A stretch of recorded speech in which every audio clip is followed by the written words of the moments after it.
So anyway, finally Kirk springs out, and it just so happens that Mitchell tumbles back in, and then with a quick phaser blast from Kirk, Mitchell gets crushed to death in the grave by falling rocks. So he dies in the grave he dug for Kirk. In a way, while it definitely provides a very effective and impactful ironic justice moment, it also kind of lands in a poetic manner because, after all, isn't it true that all abusers of power, all absolute power corrupting absolutely kinds of power figures, they all end up with the same kind of end that Mitchell had. They end up in the metaphorical open grave of existentialism. They end up in a grave, literally. They all end up with their life turning out to have been just the dash between two numbers, devoured by the same undiscriminating grim reaper that takes us all. That's where Mitchell ended up, and that's where every evil human ruler ends up, no matter how much that leader might think and might look to others as though he's the god of death. In the end, every one of us is just, and can only ever be, just one more vulnerable shade cowering before the indiscriminate, unstoppable Grim Reaper. Anyway, after that, we get the really, really beautiful moment when Kirk slowly approaches Denner, and she's about to die, but she dies tragically because she dies right after having found the truth. And her final words to Kirk are, "I'm sorry. You can't know what it's like to be almost a god." And she dies. You see, we as the audience aren't supposed to look down on Mitchell and Denner with callous judgmentalism. We're not supposed to cast a scornful sideways glance at these wicked leaders who are other to us. The writers have created a story that does kind of the same thing as the Charlie X story and as the unaired pilot The Cage, in which we come to the end and we find ourselves staring at these purveyors of horror and realizing how shockingly and tragically relatable they are. We hear Denner say to Kirk, "You can't know what it's like to be almost a god." And we have to realize, you're right, I can't imagine what that would be like. I really can't.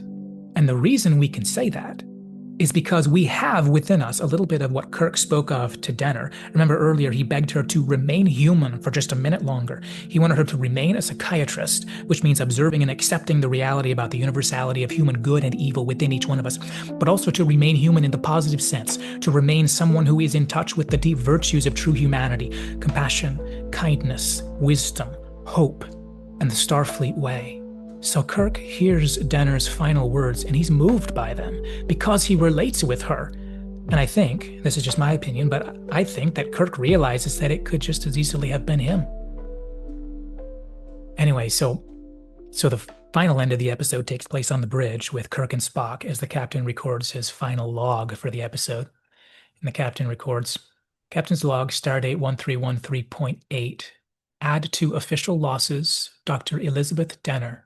Be it noted, she gave her life in performance of duty. Lieutenant Commander Gary Mitchell." Same notation.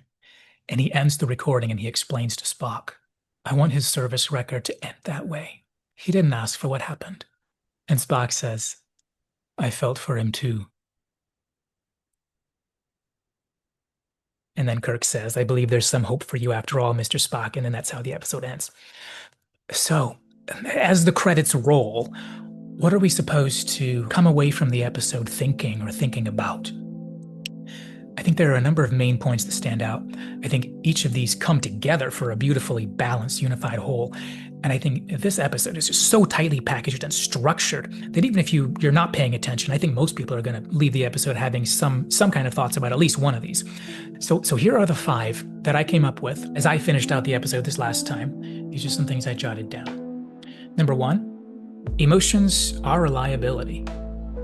Sometimes swift and otherwise questionable action is necessary. Number 2, compassion is a non-negotiable part of true humanity. Number 3, frailty, darkness, and ugly, savage things live inside us, i.e. evil. That's my word, not Kirk's. I don't think he uses the word evil, but it's clearly the general idea.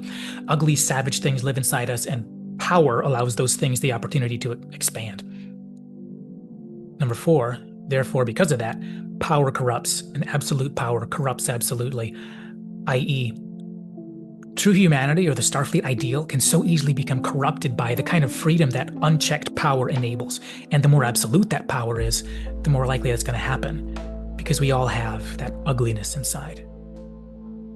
And number 5, Kirk alludes to the wisdom that can come in the learning process through gradual growth of power, suggesting that it's important that if power is to be had, it is vitally important that that power be commensurate with the person's stage of growth and maturity in terms of wisdom and moral development, spiritual character.